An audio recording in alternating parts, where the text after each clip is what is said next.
हाँ तो प्यारे बच्चों, एनसीईआरटी कोचिंग में आप सभी का स्वागत है। आज के इस वीडियो में हम कक्षा 10 समाजी विज्ञान की यूनिट 3 परिवहन, संचार एवं विदेशी व्यापार का एक और नया प्रश्न का अध्ययन करने जा रहे हैं, जो परीक्षा की दृष्टि से बहुत ही महत्वपूर्ण है। आइए अब हम प्रश्न को देखते हैं। प्रश्न है हमारा, परिवहन एवं संचार के साधनों में अंतर बताइए। परिवहन एवं संचार के साधनों में अंतर बताइए। देखिए, परिवहन के साधन किन्हें बोलते हैं, पहले ये जानिए। परिवहन के साधन उन साधनों को कहते हैं जो यात्रियों को और वस्तुओं को एक स्थान से दूसरे स्थान ले जाने में सहायता करते हैं, उन्हें हम परिवहन कहते हैं। तो परिवहन के साधन हम किन्हें कहते हैं, जो यात्रियों को और वस्तुओं को एक स्थान से दूसरे स्थान पर ले जाने में सहायता प्रदान करते हैं। और संचार के साधन क्या करते हैं? संचार के साधन तो सूचनाओं और संदेशों को आदान प्रदान करते हैं। संचार के साधन सूचनाओं और संदेशों को आदान प्रदान करते हैं, जबकि परिवहन के साधन क्या करते हैं, वह यात्रियों एवं वस्तुओं को एक स्थान से दूसरे स्थान तक ले जाने में सहायता करते हैं। तो पहला पॉइंट आपका सेट हो गया है कि परिवहन के साधन यात्रियों एवं वस्तुओं को एक स्थान से दूसरे स्थान तक ले जाने में सहायता करते हैं। तथा दूसरे इधर संचार के साधन में, संचार के साधन सूचनाओं एवं संदेशों का आदान प्रदान करते हैं। दूसरा पॉइंट हम देखेंगे कि जो परिवहन के साधन हैं उनमें कौन कौन से आते हैं। तो परिवहन के साधन में सड़कें, रेलें, हवाई जहाज आदि आते हैं, जबकि जो संचार के साधन हैं उनमें उपग्रह संचार, दूरदर्शन, इंटरनेट आदि आते हैं।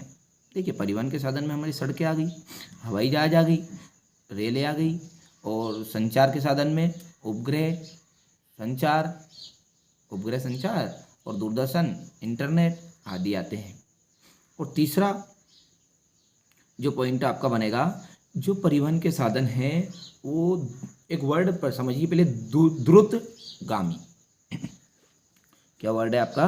द्रुतगामी। द्रुतगामी उन्हें बोलते हैं बहुत अधिक लंबा समय तक चलना, यानी कि तीव्र गति से चलने वाले को बोलते हैं द्रुतगामी। तो जो परिवहन के साधन है वो तीव्र गति से चलते हैं, पर इतनी तीव्र गति से नहीं चलते जितना इंटरनेट चलता है। समझ रहे आप बात को? जितना इंटरनेट तेज गति से चलता है उतने तेज गति से नहीं चलती होगी बस, रेल, हवाई जहाज नहीं चलते हैं। तो ये तीसरा पॉइंट आप लिखेंगे कि ये साधन कम द्रुतगामी होते हैं और ये साधन अधिक द्रुतगामी होते हैं। और चौथा पॉइंट है कि जो परिवहन के साधन है वो जल, धरातल और वायु पर चलते हैं। जो परिवहन के साधन है वो कहाँ पे चलेंगे? रेल, हम सड़कें जो बनाएंगे वो धरती पर बनेगी, यानी भूमि पर, रेलें भी जमीन में चलेगी, और हवाई जहाज, है ना। तो इसी प्रकार ये विद्युत तरंगों से संचालित होते हैं, जबकि ये इधर का संचार के साधन किससे संचालित होते हैं? विद्युत तरंगों से संचालित होते हैं। तो बच्चों, अब मेरे साथ आपको बोलना है। देखिए, पहला हमने लिखा परिवहन के साधन और संचार के साधन में अंतर का पहला पॉइंट क्या है? हाँ, परिवहन के साधन यात्रियों एवं वस्तुओं को एक स्थान से दूसरे स्थान ले जाने में सहायता करते हैं, जबकि संचार के साधन सूचनाओं और संदेशों का आदान प्रदान करते हैं। दूसरा, परिवहन के साधन में सड़कें, रेलें, हवाई जहाज आदि आते हैं, और संचार के साधन में उपग्रह संचार, दूरदर्शन, इंटरनेट आदि आते हैं। और जो परिवहन के साधन होते हैं वो कैसे होते हैं? कम द्रुतगामी होते हैं, यानी कम चलने वाले और तीव्र गति से कम चलने वाले हैं।